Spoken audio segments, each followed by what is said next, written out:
Hi children, today we are going to learn अलामात वक्फ, रमूज़े औकाफ। अलामात वक्फ को हम रमूज़े औकाफ भी कहते हैं। यहाँ हम कुछ अलामात वक्फ को पढ़ते हैं।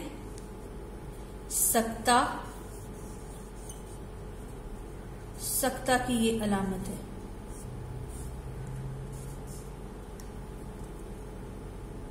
खत्मा, खत्मा को हम वक्फा भी बोलते हैं और ये इसकी अलामत है। निशाने इस्तेफामिया,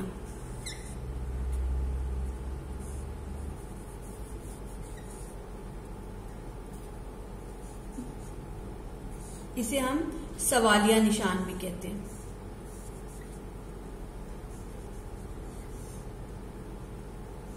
और ये इसकी अलामत है। अलामते ताज्जुब,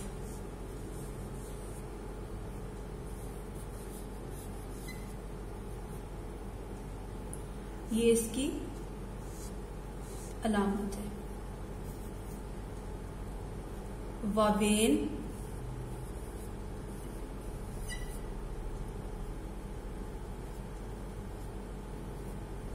ये इसकी अलामत है। सबसे पहले हम सक्ता के बारे में जानते हैं। जब एक ही जुमले में बहुत सारी बातें की जा रही हो या जुमला तवील हो जाए तो उस वक्त हम सक्ता का इस्तेमाल करते हैं। जैसे मुझे, एक ही जुमले में हम बहुत सारे मज़ामीन का जिक्र करते हैं। मुझे उर्दू, अंग्रेजी,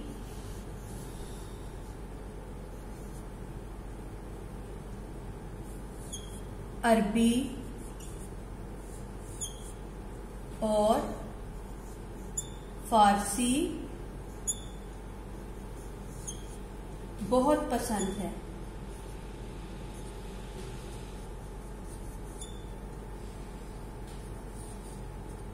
अब हम इस जुमले को दोबारा पढ़ते हैं। मुझे उर्दू, उर्दू के बाद हम सक्ता की अलामत लगाएंगे क्योंकि एक ही जुमले के अंदर बहुत सारे मज़ामीन का जिक्र किया गया है। मुझे उर्दू, अंग्रेजी के बाद हम सक्ता का निशान लगाएंगे। मुझे उर्दू, अंग्रेजी, अरबी और फारसी। जब आखिरी हमने मजमून का जिक्र किया तो हमने और लगा दिया क्योंकि इसके बाद सिर्फ एक मजमून हम लिखेंगे। मुझे उर्दू, अंग्रेजी, अरबी और फारसी बहुत पसंद है। अब हम खत्मा के बारे में जानते हैं। खत्मा को हम वक्फा भी कहते हैं। ये निशान जुमले के इख्तिताम पर लगाया जाता है। जब हम कोई जुमला लिखते हैं और वो लिखने के बाद हम ये निशान लगाते हैं। जैसे अगर मैं लिखती हूं आज बारिश हो रही है,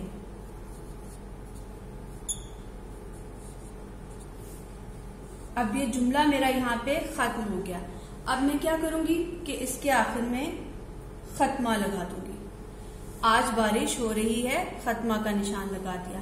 निशाने इस्तेफामिया, सवालिया निशान। ये वो जुमले होते हैं जिनमें कुछ पूछा जा रहा होता है, कुछ सवाल किया जा रहा होता है और हम ये जुमला लिखने के बाद सवालिया का निशान लगाते हैं अलामत के तौर पर। जैसे अगर मैं कहती हूं आप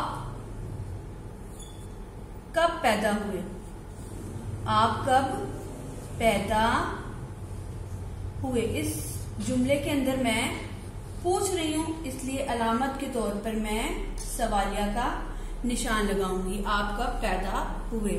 अलामते ताजुब, ये अलामत ज्यादातर खुशी, अफसोस, घबराहट या फिर हैरत वाले जुमलों के अंदर हम इस्तेमाल करते हैं। जैसे मैं कह दूं माशाल्लाह क्या खूबसूरत मंजर है, या फिर मैं कह दूं उफ आज बहुत गर्मी है। जैसे माशाल्लाह, ये एक हैरत का जुमला और खूबसूरती के मायनों में आता है। माशाल्लाह लिखने के बाद मैं अलामत ताजुब लगाऊंगी। माशाल्लाह कितना प्यारा मंजर है।